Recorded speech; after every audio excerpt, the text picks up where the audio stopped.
Hey there, fellow guitar player. Today we're going to talk about the G7 chord. Now, you need this chord. You may not know it yet, but you need it. We're going to start with an easy version that you can learn right away and use it right away. Then I'll show you a little more difficult version, but one that you're going to use forever and you got to know. Let's do this. Hi, I'm Thomas Michaud from Real Guitar Success. Today is sort of a hump day, at least for me it is. It's the 26th day of my 30 Days of Guitar Coaching series. I hope you've been following me. Today we're going to do the G7 chord. Now there's an easy version, and there's also a complex one that often holds people back a little bit. But don't worry, I'm going to show you not only how to finger it, but I'm going to show you a way to practice it so it'll just feel normal in no time at all. Okay, let's get on with the G7 chord.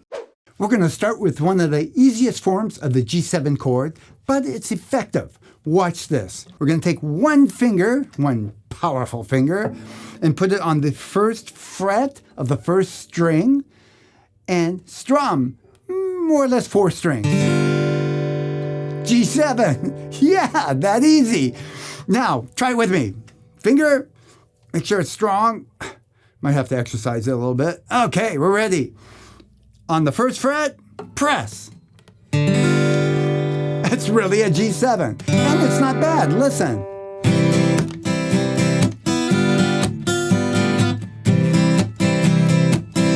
Does its job.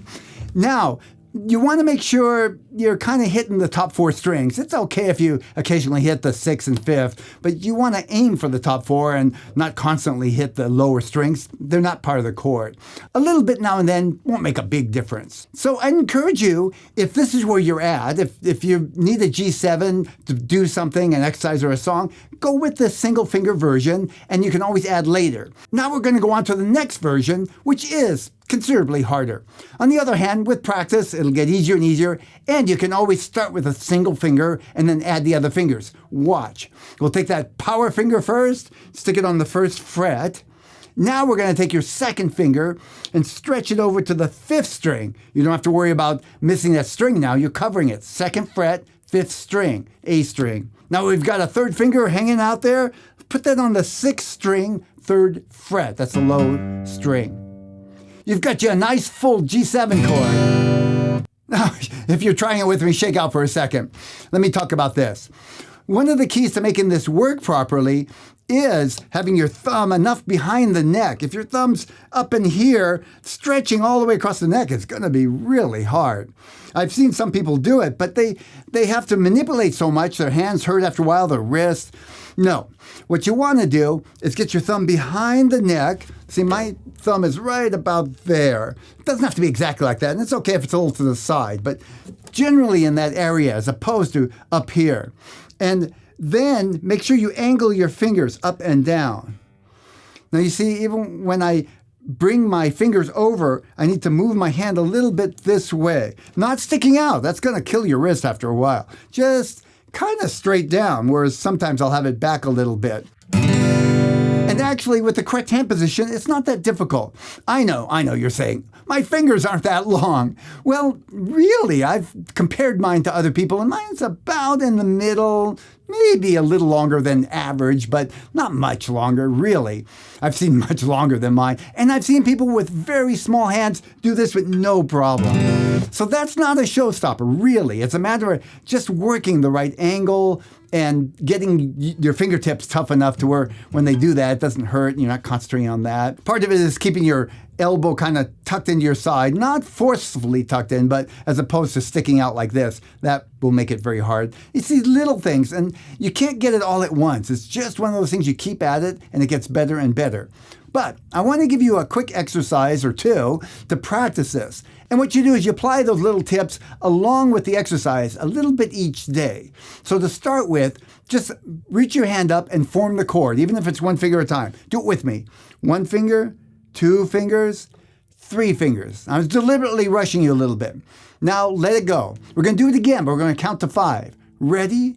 Hit it. 1, 2, 3, 4, 5. Okay, don't worry if you didn't get it. I was more demonstrating than expecting you to get it with me.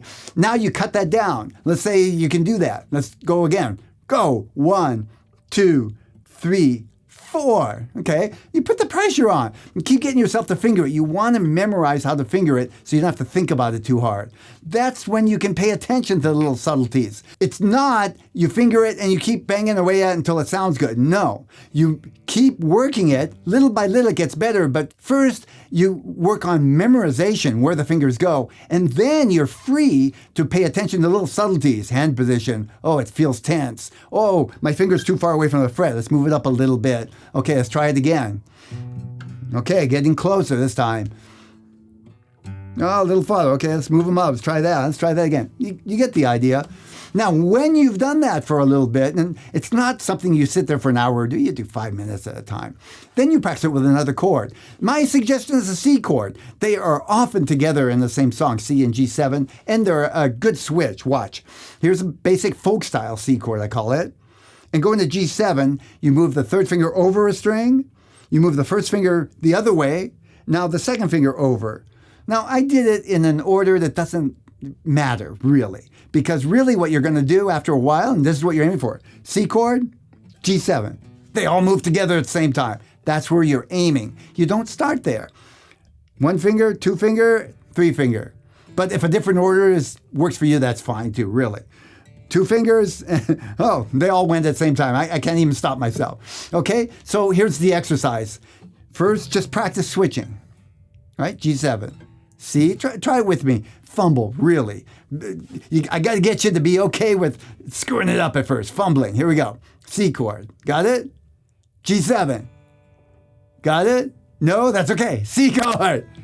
Got it? Okay. You got to be okay with just not doing it perfectly. G7. Okay, that's it. Breathe.